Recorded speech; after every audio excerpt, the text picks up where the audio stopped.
Você acha que o PT doutrina? Acho que faz parte de uma política história, não só do PT, mas das esquerdas como um todo. E não só no Brasil, mas no mundo inteiro.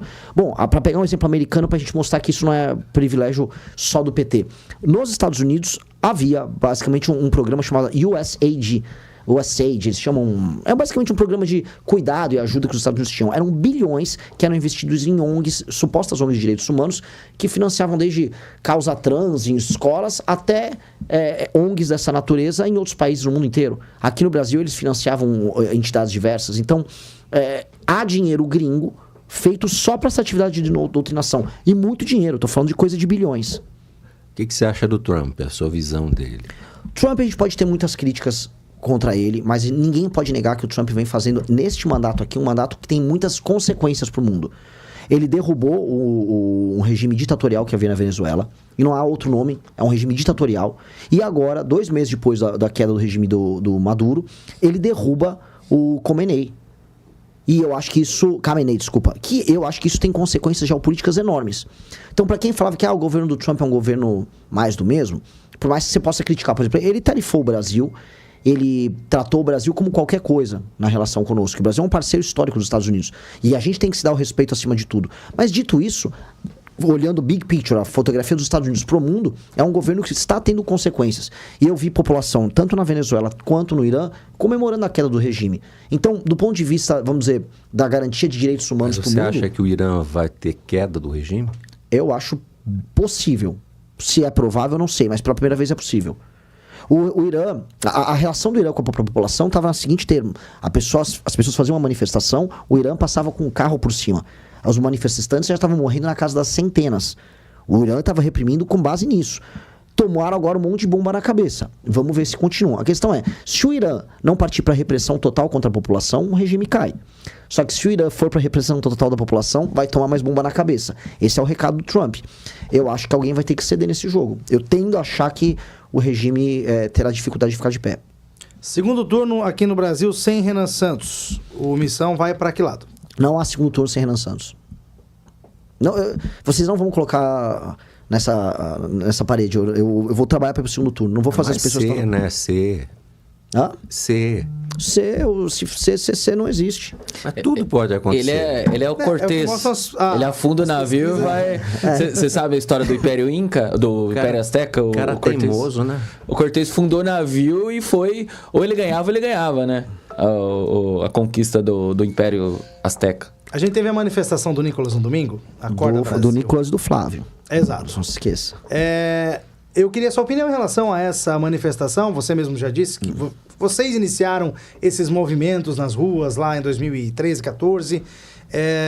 O que você achou de domingo lá na Paulista? Foi igual todos os domingos que eles marcam manifestações. Haviam senhores e senhoras de idade cantando músicas de apoio ao Bolsonaro.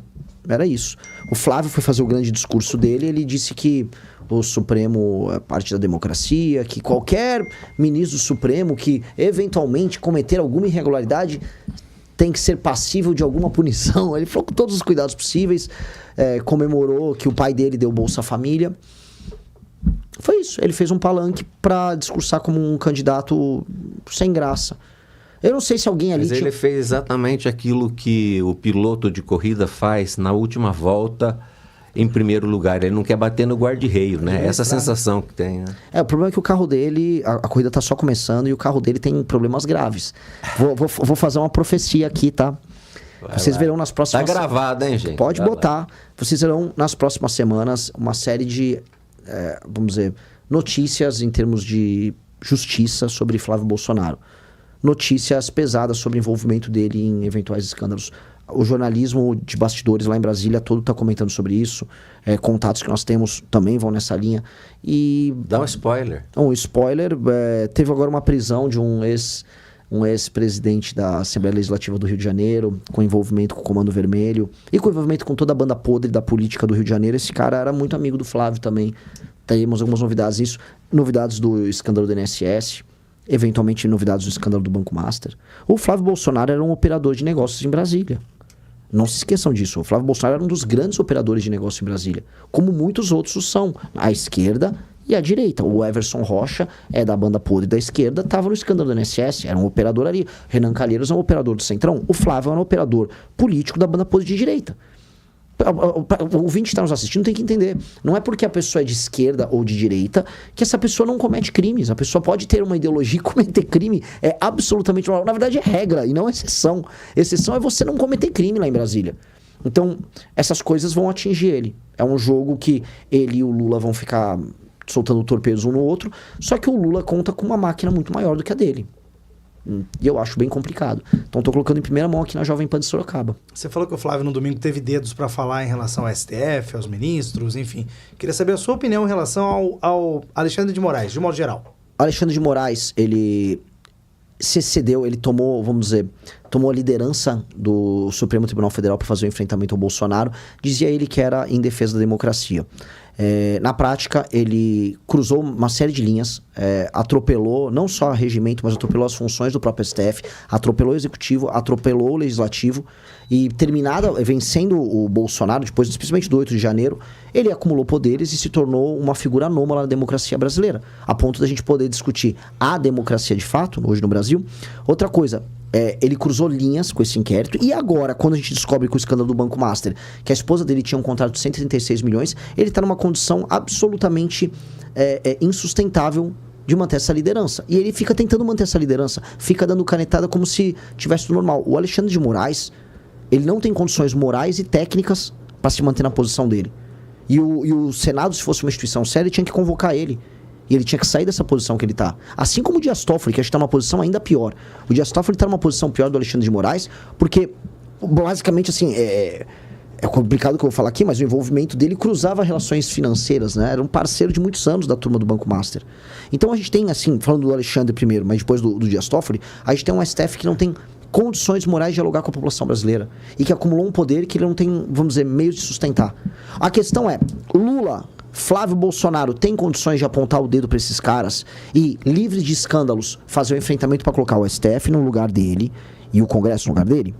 Eu julgo que não. Aí tem que o eleitor julgar. Eu vi o Flávio Bolsonaro falando deles lá na Paulista. Eles não falaram o que eu falei aqui. Eles não falaram o que ele falou. Ele não falou. Ele falou outra coisa. Ele falou, olha, não sei o quê. Por quê? Porque ele tem medo. E por que ele tem medo? Meus amigos, o Lula está solto e é presidente da República. Vamos lembrar. Porque o Lula apoia o STF. O Lula STF tá maravilhoso, né? O Lula apoia o STF porque o Lula só tá solto e o Lula só foi candidato a presidente por conta do STF. E o Flávio Bolsonaro? O Flávio Bolsonaro só tá solto porque tomou uma canetada favorável do Gilmar Mendes que que brecou o escândalo da rachadinha. Porque se continuasse as investigações, ele seria preso.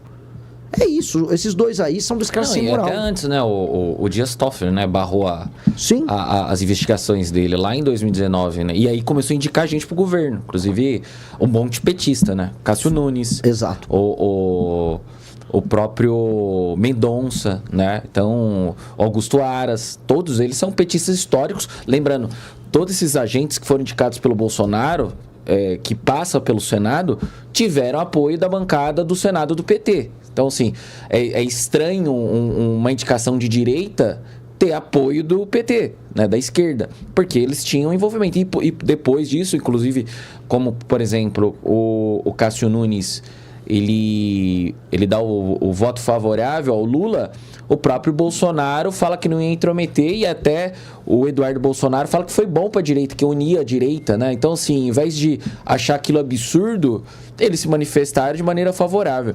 Sem falar também no próprio esforço quando nós tivemos a CPI da Lava Toga, porque o Flávio Bolsonaro, a família Bolsonaro ajudou a barrar a Lava Toga no Senado. Inclusive o falecido Major Olímpio rompeu com o bolsonarismo exatamente porque ele queria levar em diante, né, a CPI da Lava Toga. Inclusive perseguiram tanto o Major Olímpio quanto a juíza Selma, né? Eles atacaram e tudo mais, né? Então, tem que olhar para esse fator histórico.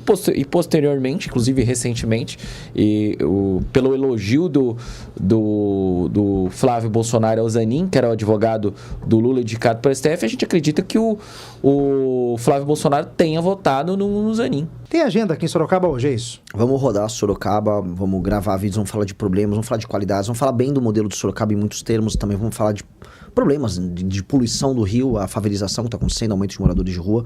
Então, será... Dá tempo na terça-feira? Ah, tem que dar tempo.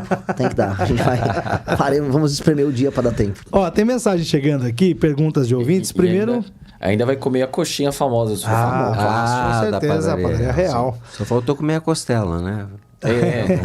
O Rafael mandou mensagem pra gente aqui, Renan, perguntando da sua opinião ou qual é a sua visão do fim da escala 6x1. Pelo fim ou por manter a escala 6x1?